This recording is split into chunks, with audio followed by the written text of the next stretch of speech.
Hi, everybody, and thank you for joining us today. I'm Jan Drew from the Global Student. I'll actually just let you see my face, I guess. And so I'm the director of the Global Student. We're a third-party provider based here in Malaysia. A small team providing internships, study tours and volunteer programs. Of course, all of that has been done remotely for the past 12 months.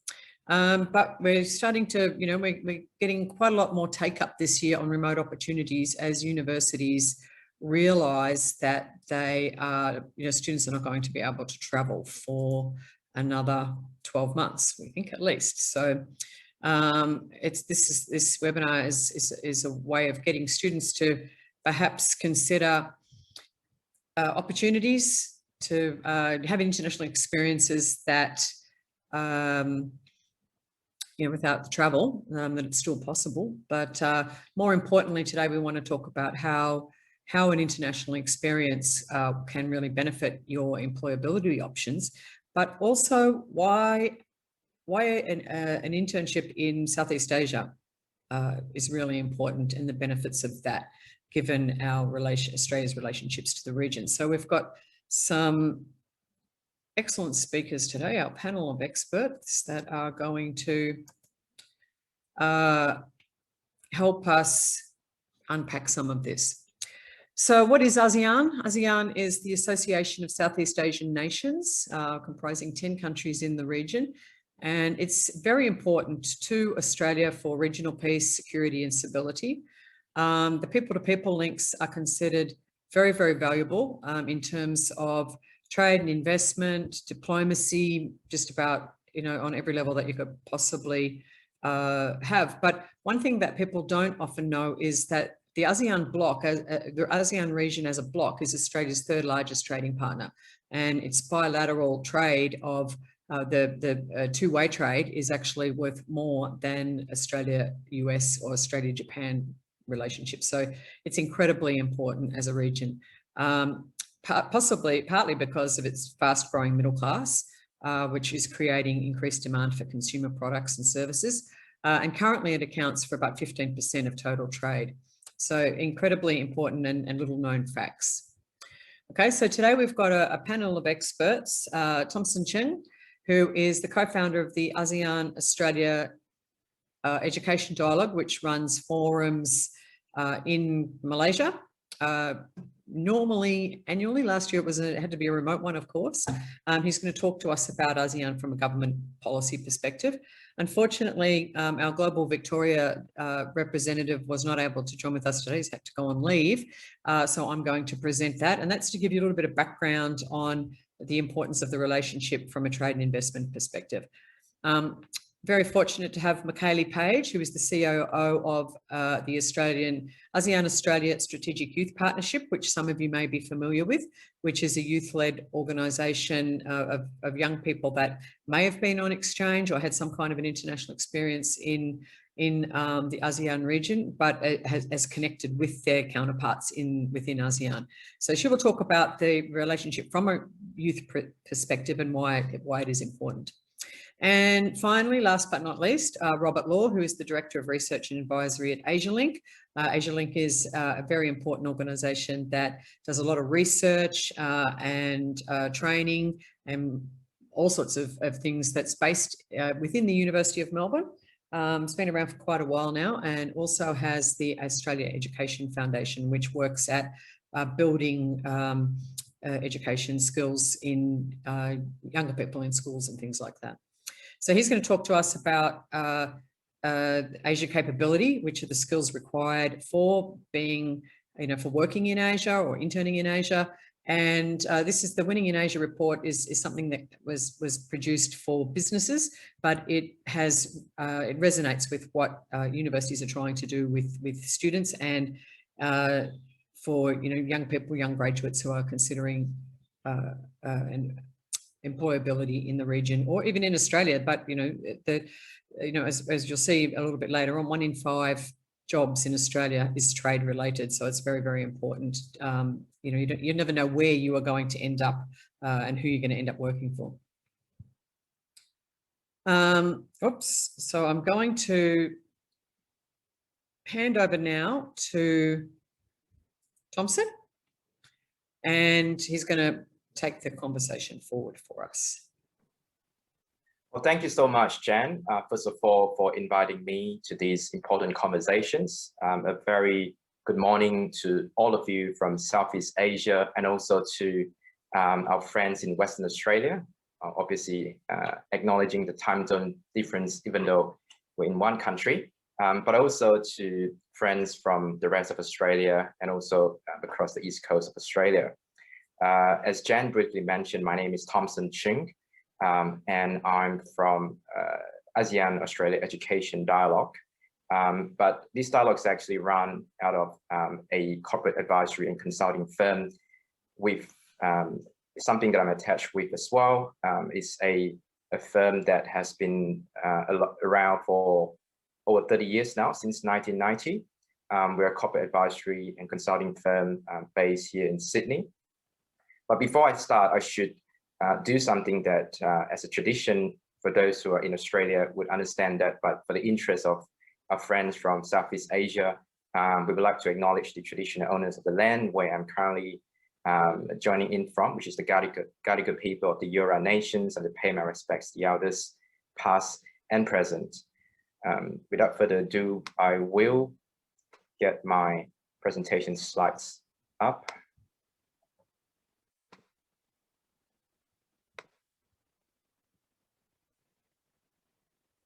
I'm very pleased to be invited once again by Jen to talk to all of you about a topic that is not just close to my heart, but it's something that I live and breathe every day, and also something that excites me every morning when I wake up, which is about the importance of ASEAN-Australia relationship. Now, I work for ASEAN Focus Group. We are a private consulting firm, so I don't come from a government background. I don't represent any government agency or departments. However, we work very closely with governments because most of our time, our clients includes both the Australian federal and state governments. Certainly, policy is something that is very, very important and very close to my heart. So, brief disclaimer, obviously the presentation below information are from reliable sources. I wanted to give credit to DFAT and also ASEAN Secretariat, because these are informations that I'll talk to you about, I guess, in a very simple terms, in terms of why government policy matters and why ASEAN-Australia relationship matters. So as Jen has briefly mentioned about ASEAN, and for those of you who may not know, obviously the full name of ASEAN is the Association of Southeast Asian Nations. And I'm glad that Jen mentioned that in his opening slides, because I was actually speaking at one of the international webinars last week. And there was one speaker who actually was a very senior person working in one of the foreign university in Malaysia. And even somebody who is as senior as such did not get ASEAN right. I remember the conversations was, she was trying to demonstrate that the university was actually doing a lot of work in ASEAN. And then he went on and said, for example, we've done some work in Bangladesh and Sri Lanka.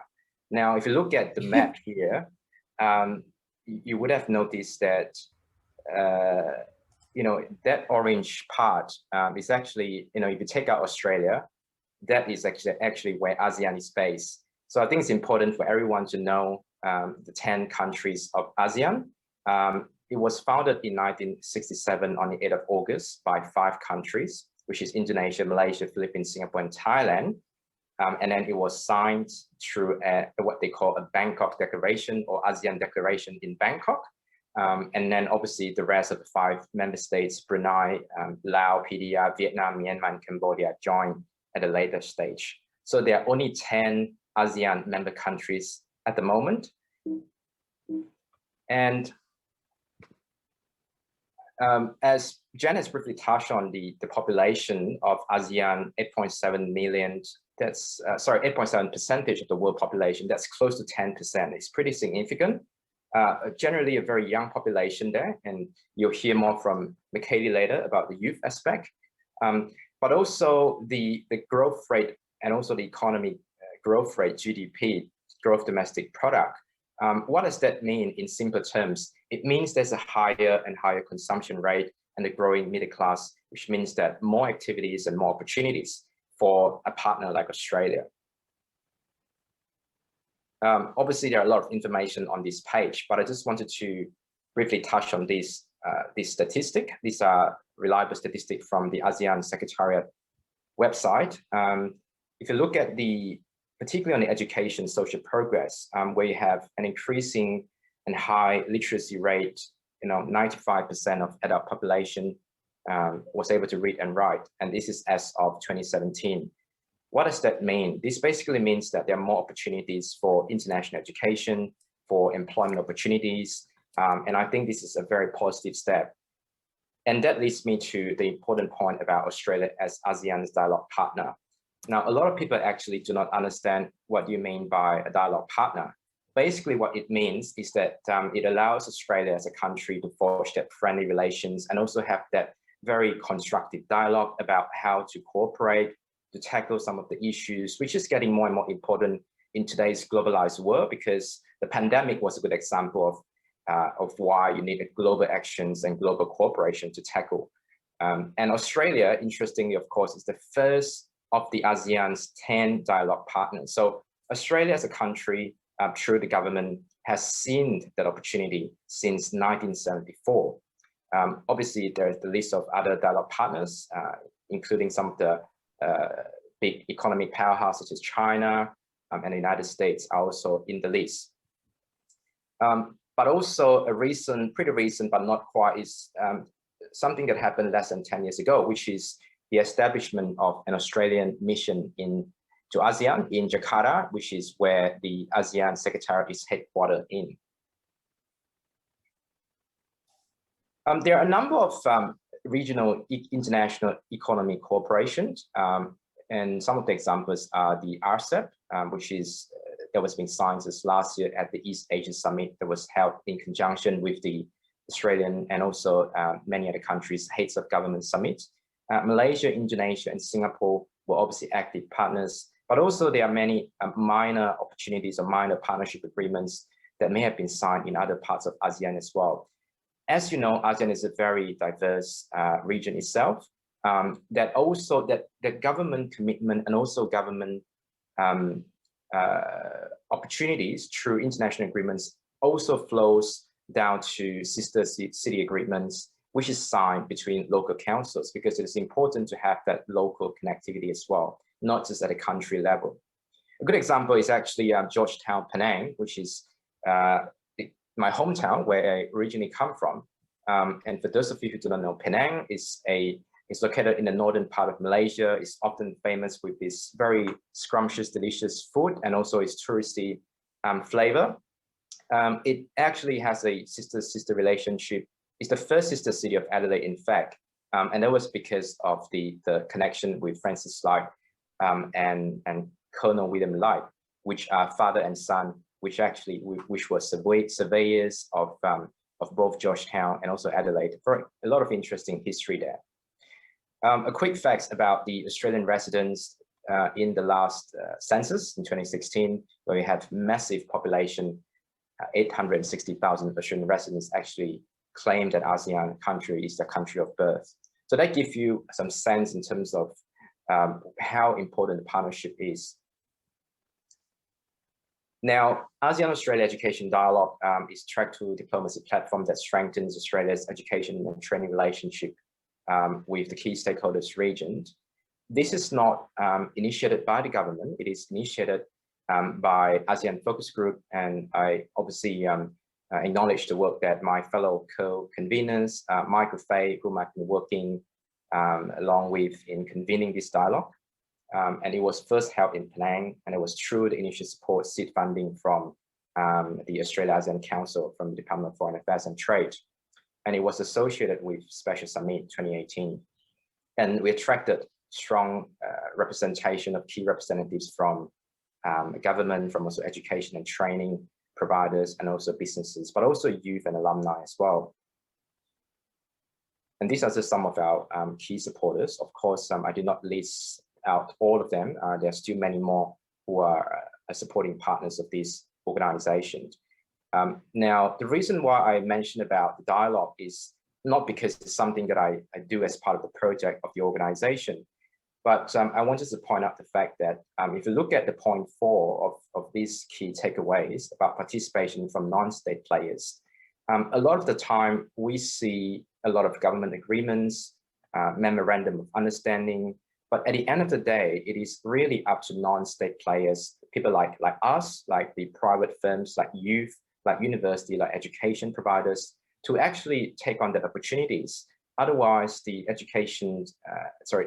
government international cooperation agreements will end up being just a piece of paper without a very meaningful output. So, and this is pretty much obvious when we initiated the ASEAN-Australia Education Dialogue, and we have very strong support from both the Australian government, but also various state governments in Australia.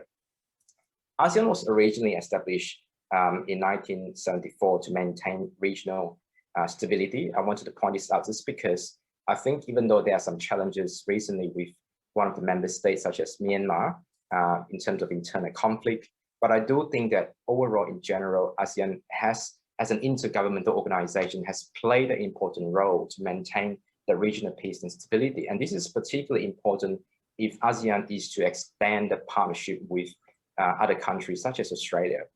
But if you have done, if you've done some research after this, if you look into some of the international government agreements that I've mentioned, a lot of the time you see a lot of common theme there, which is in education and training sector, which is why I think this is very important that this section, and I wanted to give credit to Jan and her team from the Global Student for convening this. I should also mention that Jan has been a key supporter of the ASEAN-Australia Education Dialogue since the very beginning. Not only she attended the dialogue in Penang as a participant, but also one of our facilitators and moderators as well. So I wanted to thank Jan really for being supportive of an important initiative such as the AAED. Last quick point, there was point 3 about diversification of partnership matters. The point that I'm trying to make here is, for those of you who are following closely in terms of Australia's trade relationship with one of the important partners such as China, you would have noticed that it hasn't been easy. It's not a smooth riding since the pandemic, which is why it is important when it comes to international partnership to have a diversified partnership, which includes a region like ASEAN, which is a very peace and very stable region. I'll stop there, Jen, and I'll hand it back over to you. And I'm sure that we can talk more during the Q&A. Thank you. Great, thank you, Thomson. Okay, so yeah, thanks, Thomson. I think that was a really nice little potted, keys to understanding. I think that leads in nicely to what I'm going to discuss next. For those of you that came in late, we were supposed to have Jason Fuller from the Victorian government speaking to us today, but instead you have me presenting some of his information. But this leads into the Victorian state government has really upped the ante in the last couple of years. They have been leaders, I guess, in terms of their presence in the region. They've had offices in key cities within ASEAN in the last for many years now. But it's sort of ramping up now, and in the last couple of years they have had the Deputy Commissioner is based here in Kuala Lumpur. The Commissioner themselves was in Jakarta for some time, but is now the new Commissioner is been stuck in Australia, but has just been in Singapore for a while, but has just recently gone back to Australia as well. So this is another example why remote internships work, because it's the way that we work. It's everybody's working online, and so you shouldn't be frightened of a remote internship. But yeah, so why ASEAN matters to the Victorian state government is in terms of what it can provide in terms of trade and investment, and the fact that they have they've invested heavily in staffing and resources into the region shows just how important it is. In 2019-2020, the financial year, Victoria's exports to Southeast Asia was over $4 billion, and that was 14.5% of Victoria's global exports. So that's a huge chunk for that small part of the world that we're looking at on the map. And as Thomson alluded to, with difficulties with China recently, that is becoming even more important. And as I mentioned in the opening comments about ASEAN, it is one of the the fastest growing middle classes in the world, and has a huge increase in digital literacy in the last 10 years or so. So it's become very, very important. The internet economy is huge, and that has been a huge focus of the Victorian government, actually, is how to capitalise on that, the internet economy for export. Pretty much anything is on the table here. So advanced manufacturing, creative industries is huge here. Digital technologies, earth resources. The Lynas plant here in Malaysia is one of the world's few companies that mine rare earth, which is not without its problems, as you can imagine, in terms of waste, and requires really careful government to government dialogue to ensure that that's allowed to keep operating in Malaysia. Food fibre like wool and things like that. Agriculture is huge. Food and beverage is enormous. There's not much that we can't get here in Malaysia that comes out of Australia, but even in particular, some of the brands from Victoria. When I first came to live here in 2007 and went to the supermarket, I was absolutely astonished to see that Meredith's goat's cheese was on the shelves, and that's a tiny company. It was a very tiny company then. It's not a huge company now. That comes from Ballarat. So it's a very small company, but they export and still are exporting their goat's cheese to supermarkets in Malaysia. There was some things we couldn't get. I could never buy beetroot and things like that. The milk was local milk, but now I think we have 3 dairy companies now providing fresh milk to Malaysia, as the demand, again, for those kinds of products from the middle classes drives it. Healthcare and aged care, we have universities that are working with local universities here to upgrade skills in that area. International education, of course, is huge in terms of the number of students from the region that are studying in Australia and in Victoria in particular, from the region. I think that Victoria considers this, it's probably that considers themselves having one of the largest ASEAN populations. So it's something that they carefully nurture and take care of. Medtech and pharma is becoming increasingly important here, especially in Malaysia. I think in Thailand and also in Singapore. We have A-Star in Singapore. There's a huge biotech hub being built here in Malaysia. Professional services, of course, are very easily transferable across borders. Lots of my colleagues in the Malaysia-Australia Business Council and the Chambers of Commerce in Thailand and Vietnam are involved in professional services. Tourism, of course, is huge for the region. And e-commerce, of course, is the one that has really taken off, with the fact that even people, people in Myanmar that have never had a computer, in the last 10 years have had access to smartphones. So, that in itself within ASEAN is an interesting progression, where we grew up in Australia, starting with our, gigantic desktop computers, and then to laptops and maybe tablets, and then smartphones. Whereas in various countries in Southeast Asia, they've just jumped immediately to smartphones, and even kids have them, so that it provides a platform for engagement that didn't exist 10 years ago.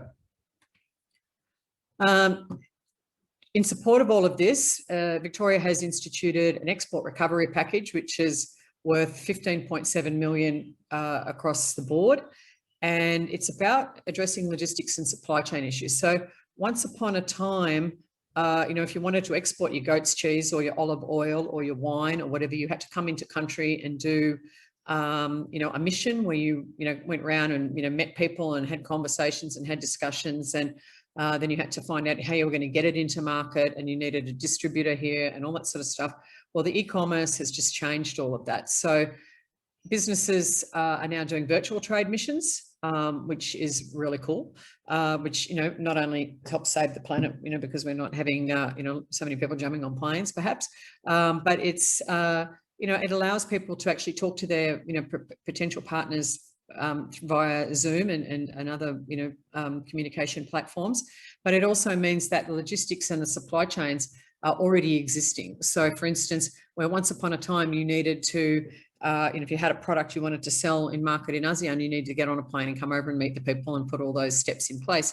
Now you can use a platform such as Lazada or Shopee or somewhere like that already has those distribution chains set up, and it's a matter of just moving your products through them. So that's a huge, that's a game changer for export from Australia. International education, as I mentioned, is Victoria's largest export, with a number of students from ASEAN, and increasingly coming from, once upon a time when I was first involved in this industry, the students that came to Victoria to study were Singapore, Malaysia, Indonesia, and Hong Kong, which is outside of ASEAN. But now probably one of the larger ones is Vietnam, where students are coming in increasingly large number as the economy grows there and the country moves more towards a developing nation, and and also we have campuses. So we had for a very long time 3 campuses here in Malaysia, and we had RMIT in Vietnam. We now have Swinburne has just opened a campus in Vietnam. University of Wollongong has opened a campus here. They've taken over another college here in Malaysia. We have branch campuses of West Australian universities in Singapore. So this is something that transnational education is something that's becoming really important as well. And as I mentioned before, the Victorian government has a very strong presence with offices in Jakarta, Singapore, Kuala Lumpur, and Vietnam, considered the hubs of the region. Other packages that come under the export recovery package is the Global Gateway, which is the grants which are to support Victorian exporters to help them stabilise their business and develop and adapt their export strategies. And the e-commerce Accelerator program. So that's about, it's actually providing a platform to, help companies that want to do this stuff. It's already here. It's there. The government has actually set something up that is, plug and play, that allows people to, not have to, go to a huge expense to do all this themselves. It's already there. So that's how it shows how serious the government is about engaging with the region. So that's, in terms of trade and investment. So it doesn't mean, so for students, I guess, that think, oh, well, I can't see myself ever working in Southeast Asia. I intend to just work in Australia. I can't see myself working overseas. The fact is that with the growth in trade and investment is that you are more than likely to be working for a company that is going to be doing something internationally, or especially in ASEAN, at some point, because that's where the market is leading. So I think that's enough on trade and investment. I'm just going to start off by posting a link into the chat. And while I start, if people want to go in, it's just an opportunity for you to kind of log why you would be interested potentially in looking at ASEAN, and we can have a look at what that produces when I'm done. So I guess what I first want to start with this statistic, which is, I think, pretty mind-blowing. So the 5 largest ASEAN economies by population, so Indonesia, Thailand, Vietnam, Philippines, and Myanmar alone have over 90 million young people in the age group of 15 to 24, which is huge. It's 3 times the entire population of Australia. So one of the things I think when we're talking about internships and Asia capability for young people, when looking at Southeast Asia, is that these economies and these populations are only going to grow, and that's going to become hugely beneficial for young people who are able to be Asia literate and Asia capable, but also is going to be huge for things like business, for education, for trade and investment, and all of those things that we've spoken about previously. So yeah, just starting off with this, I think it's something that's almost unavoidable. I think young people in Australia are going to have increasing contact with young people from Southeast Asia, businesses from Southeast Asia, particularly as economies kind of integrate and become a lot more online. So I just wanted to start with that. So if I could. So some of these points have already been touched on, but just to reiterate. So some of, I think, the big things to kind of remember when we're talking about ASEAN, first of all, is that a lot of Australians don't know what ASEAN is. A lot of young people in ASEAN might not know what ASEAN is. And so we've kind of had a bit of an overview of what that is, but one of the things that I think is increasingly important for Australians to recognise is some of the political institutions and ways of doing things that we might not know about or not be taught about. So ASEAN is an association of Southeast Asian nations, but it's an incredibly diverse region. So I think in Indonesia alone, there's over 200 indigenous languages, thousands of islands, thousands of different, hundreds of different ethnic groups across the region who all speak different languages. And so for young people to kind of be able to look at that region and understand some of the political dynamics and some of the business dynamics is complicated and something that I think is best learnt through experience and difficult to learn through books and online. So it's home to 8.7% of the world's population. It's Australia's largest two-way trading partner, and it's strategically located in the Indo-Pacific. It's also in the midst of a digital revolution. So I think Thomson spoke about Myanmar earlier. A lot of the protests in Myanmar are being driven by online activists, and that's incredibly common throughout Southeast Asia. Young people are incredibly connected to one another online and through the digital world. And so that's something that I think will continue to grow as well. And something that we see in Australia. So a lot of Australians have, especially through COVID, had the opportunity to connect with young people from across the world more and more as that has developed. So I think looking back for me, I studied international relations and law, and I didn't know a lot about Southeast Asia until I was on a plane to Jakarta for my semester abroad. And I think that kind of speaks volumes about the lack of Asia literacy that we see across the board in education systems in Australia. And I think it's a huge disservice to young people in a way, because I think when I landed in Indonesia and started to learn about Southeast Asia, it opened my mind up to so many different things. So my whole career path has changed, and I now see Southeast Asia as such a great region of opportunity for young people and for connections to be formed. And that's one of the reasons that I'm involved in ASIP, which I'll get to in a minute. But not only did I come to realize how diverse the region was, I think a lot of Australians think of Southeast Asia as a really great holiday destination, and it is, it's beautiful. I'm a big hiker. I loved all the outdoors. But more than that, I think I've realized coming home that Southeast Asia in particular kind of touches every realm of my life without even me having realized it previously. A lot of my friends have Southeast Asian heritage. There's a lot of international students in the circles that I run in. There's, my work touches on Southeast Asia. There are so many different ways that being more Asia literate has really enhanced my ability to pursue my career options. And that's one thing that I really want to stress. But another thing that became increasingly obvious to me is that how little my peers knew about Southeast Asia and about Asia in general. And so I think that, so some of the stats, I think that the Winning in Asia report will be spoken about next, but some of the things that report highlighted is that a lot of Australians don't know a lot about Southeast Asia. When you think about Indonesia, for example, we think about the way that the media portrays Indonesia. A lot of it is quite negative about Bali, about perhaps drug smuggling, people coming to Australia by boat. And in that report, it kind of highlighted that even when there are stories to be told about this area, a lot of them don't get airtime. People aren't interested, it doesn't sell. So I think having young people who are increasingly interested about the region is really exciting.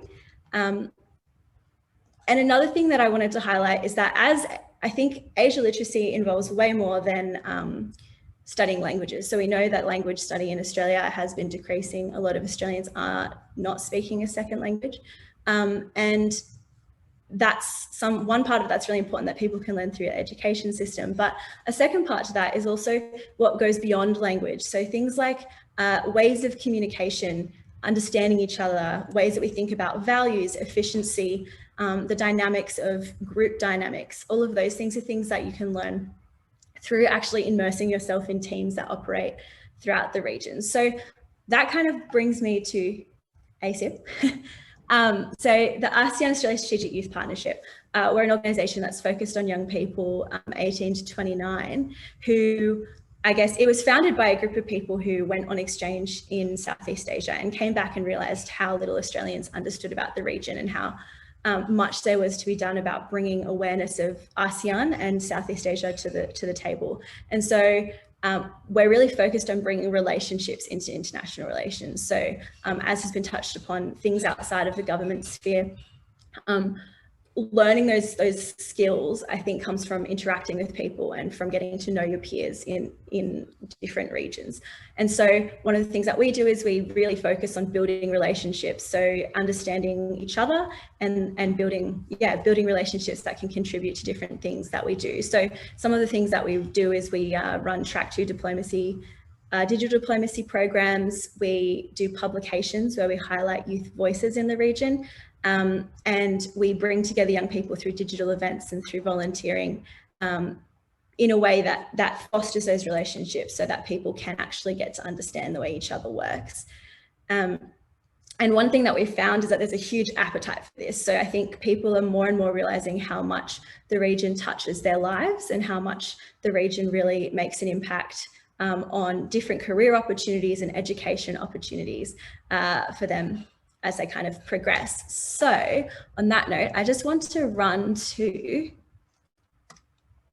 I hope you've all been filling out the Mentimeter that I posted earlier.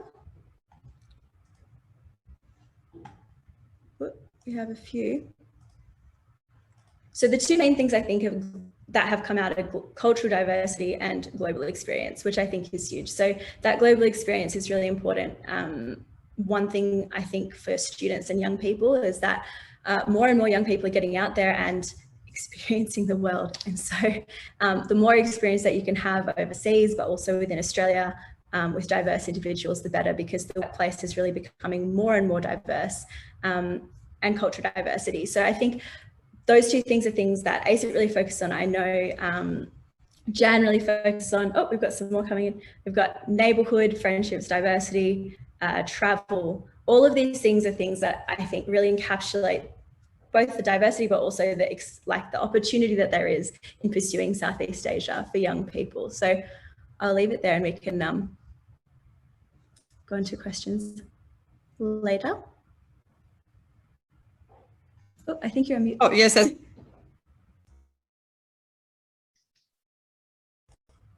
think you're back on mute. Somebody's muted me now. Oh, it doesn't matter. Oh, hang on. Why am I still muted? Can you hear me? Oh, yeah. Okay. I could say it was popping up going muted. I'm going, I'm not muted.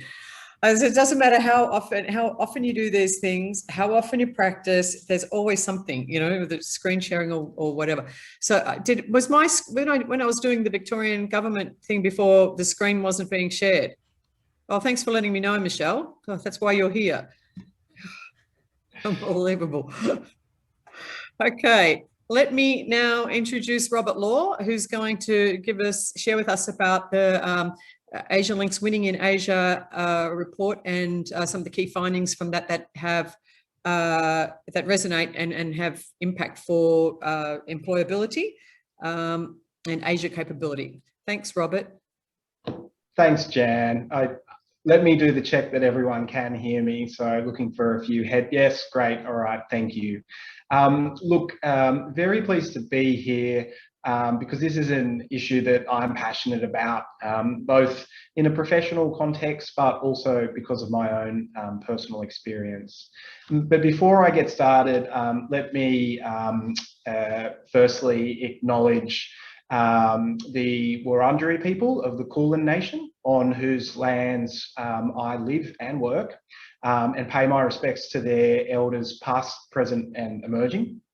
And let me firstly perhaps tell you a little bit about myself and then talk a little bit about Asialink before we get into winning in Asia. So I've been very fortunate to have had an experience, you know, when I was studying that allowed me to go into Southeast Asia, into ASEAN, and really develop some of the skills and capabilities that we're talking about here today. I then went on to work for the Department of Foreign Affairs and Trade, and later consulting, and now at Asialink. Asialink, if you haven't heard of us, we are based at the University of Melbourne. We are a centre for creative engagement with Asia across arts, across culture, across education, and in business. And I work on the business side of Asialink. We work a lot with companies that are looking to do more business or get into Asia. And that's really the focus of what I'd like to talk to you about today, is some work we've done recently called Winning in Asia. So let me share this with you. Now, I don't want to go too much into the detailed statistics around Winning in Asia. There is a whole website out there, winninginasia.com.au. And I'm also conscious that we probably want some time for questions. But what I might do is really make two key points. If we're talking about employability, we need to be thinking about the employers. Who are they and what do they want? Well, some of the work that we did in Winning in Asia touched on this, and there's some very encouraging trends if you're thinking about your future career prospects and opportunities.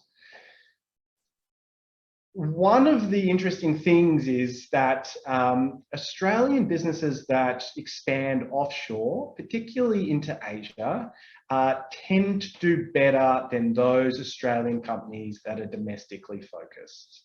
So there's a lot of stats and data on this page, but the key thing that you need to focus on is that Australian companies are becoming more internationally diversified.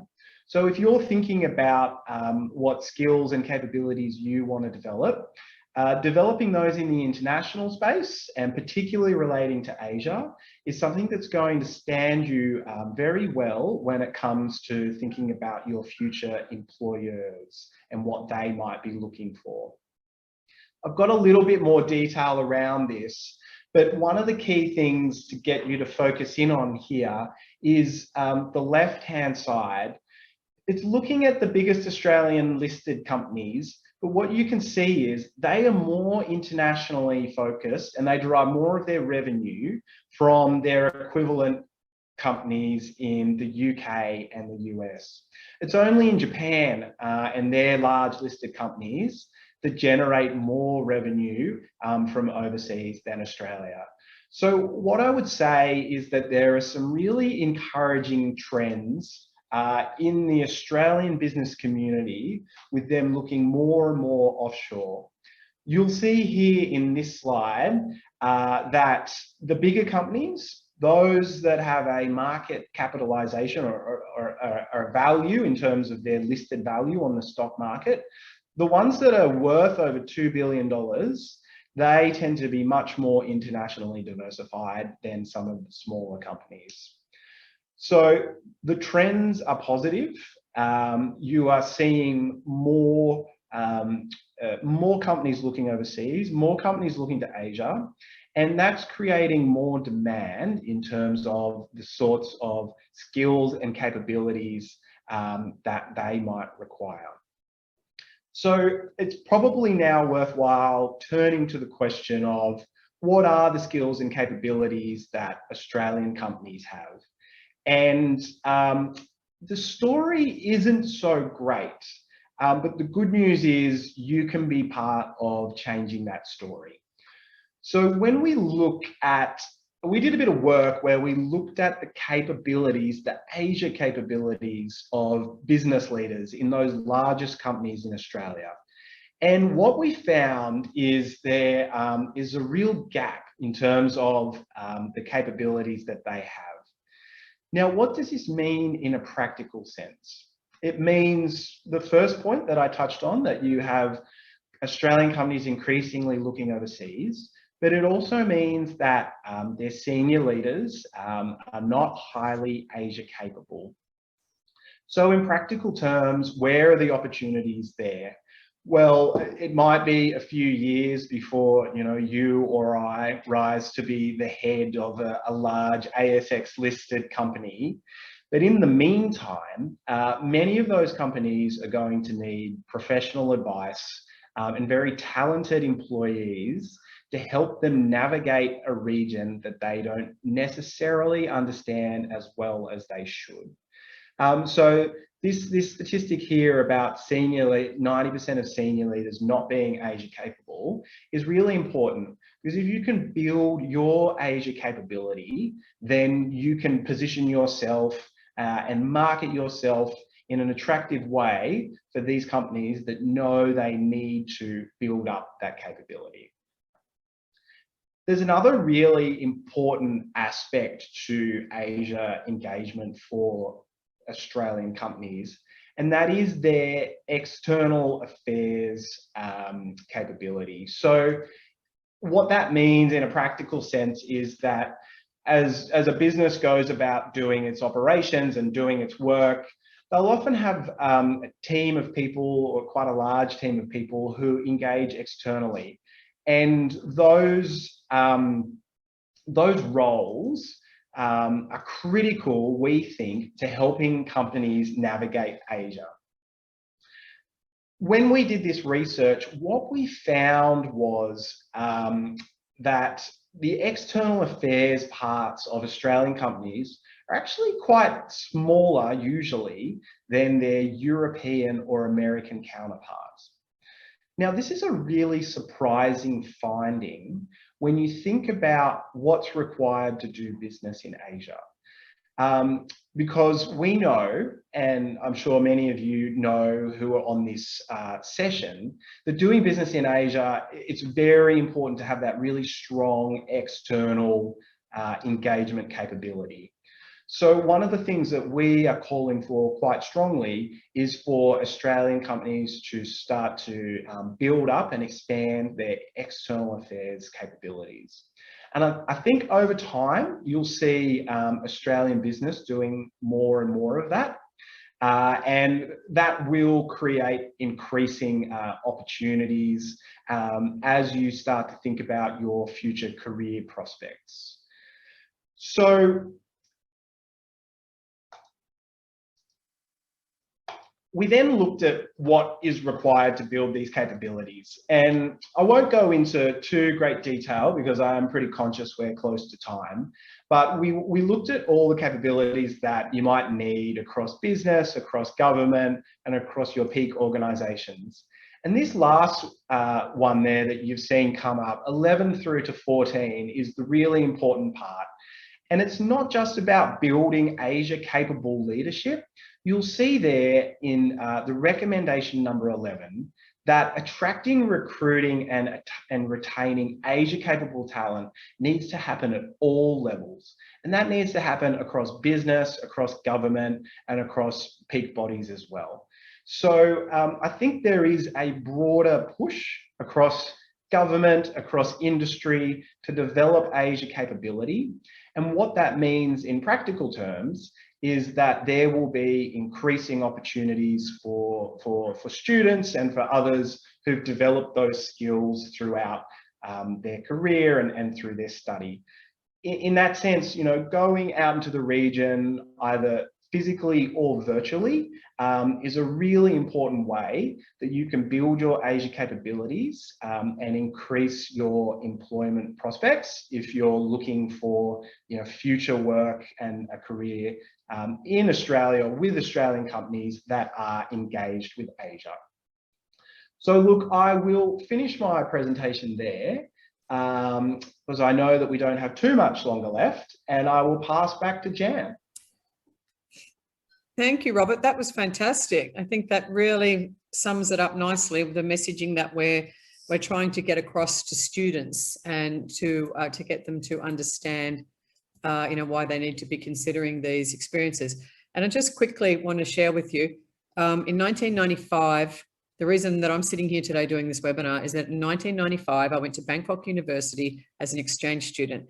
And if you look closely in the screen there, you'll see Dr. Sirawan Ratanakan, who was my international director at Bangkok University, and I consider her a friend these days. She was our looked after us when we arrived in Bangkok. There was a group of us from Deakin, And, you know, that's the sort of thing that, you know, me going to Bangkok that time totally changed my life.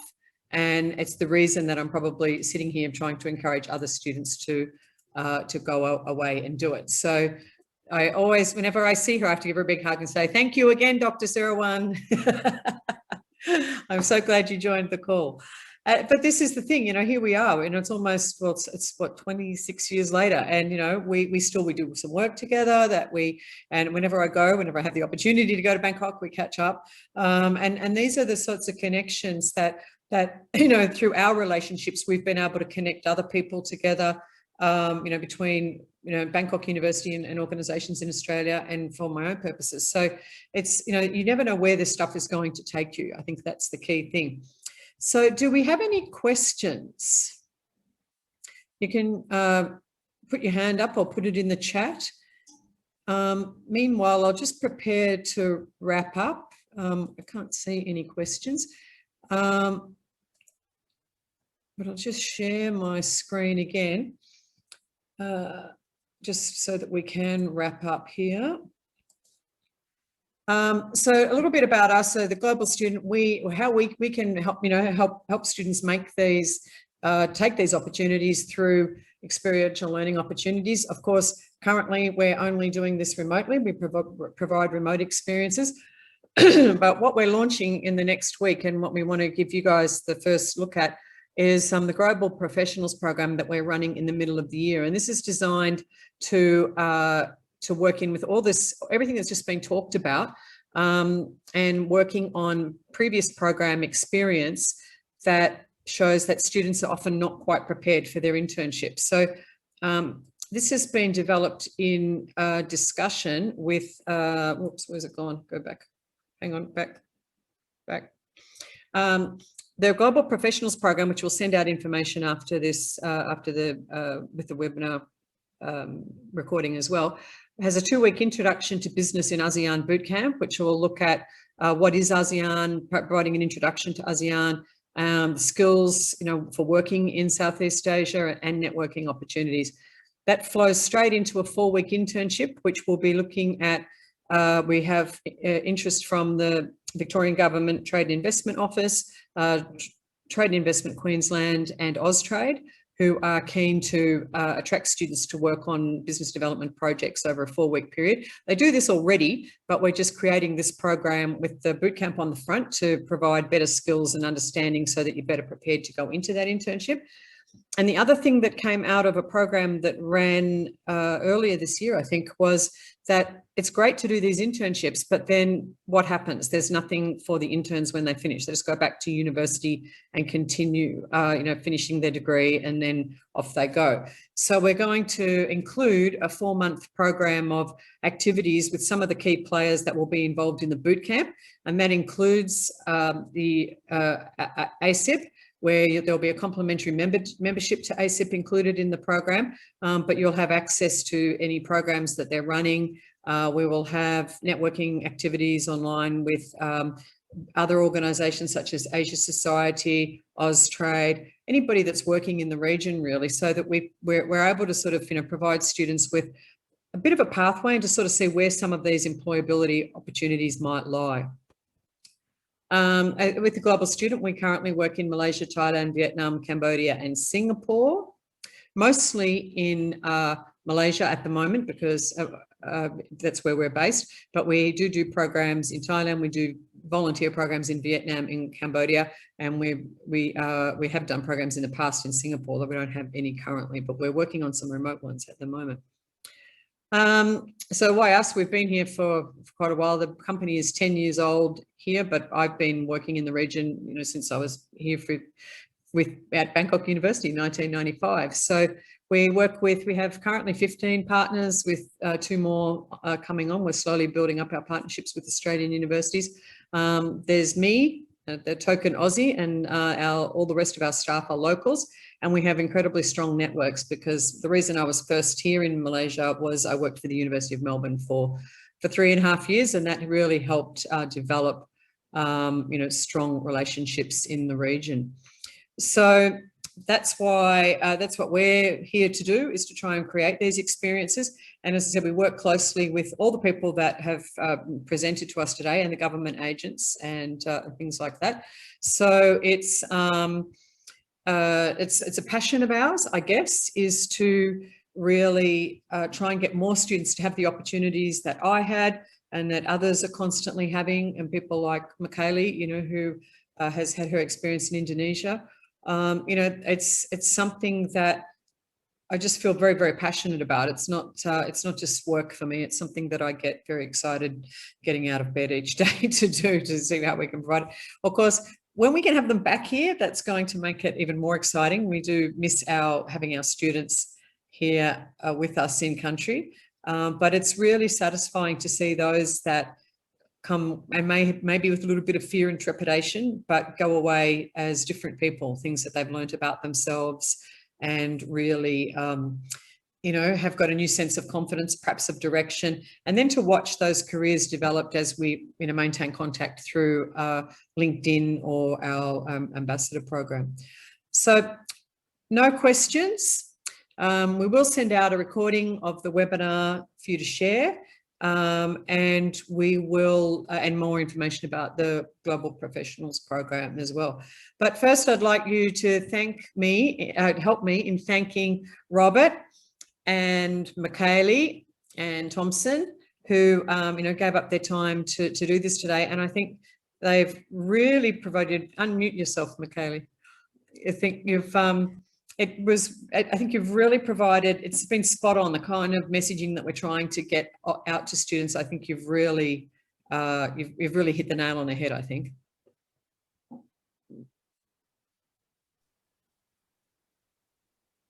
So thank you. Oh, yes, Thomson? One final point, Jen, I thought I should add on to more reasons of why ASEAN, and particularly Malaysia, where you're based in.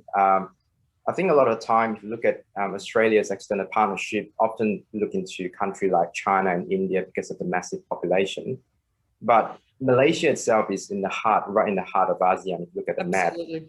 But also their connectivity, their historical connection with countries like China and India, because Malaysia, the three main races in Malaysia are Chinese, Malay, and Indian. So what I'm trying to say is that it is a gateway to Asia. To a certain extent, because you got a chance to learn about that part of culture, and of course you're welcome to learn that Mandarin languages, or Tamil, which is the language that's spoken by Malaysian Indians. So this is something that is what I think is an untapped opportunities for a country like Malaysia. So that could add on to further point about why ASEAN. We love, you know, I love the fact that, you know, and the students love the fact that you're 2 hours away from anywhere. You're 45 minutes to Singapore, 2 hours to Bangkok, you know, an hour and a half up to Vietnam. You know, it's actually a great place to have a hub where you can get around and see all these different places and have different experiences and get an understanding of how, while many of these countries have shared histories, you know, dating way back, you know, that they are, and they might have similarities of language, but they actually function and operate quite differently. Like Malaysia and Singapore were actually one country once, but the way that they operate today, chalk and cheese, you know, oranges and apples. But, you know, and so to be able to come and experience that and understand the nuances of the different Asian cultures and practices, I think is really important, because even as working for the University of Melbourne, I used to spend half my time trying to explain to people why we couldn't do things one way in Singapore, even though we did it this way in Malaysia, because it just wouldn't work in terms of like events or something like that. So those sorts of things, you know, are things that it's very useful to know, you know, if you're going to be, you know, to be able to take into a job in some of that stuff that Robert was talking about, which was, I think, you know, really useful. Okay, if there's nothing else, perhaps we will say thank you and goodbye, and look forward to seeing some of you in person, hopefully soon, one day. Thank you, everybody.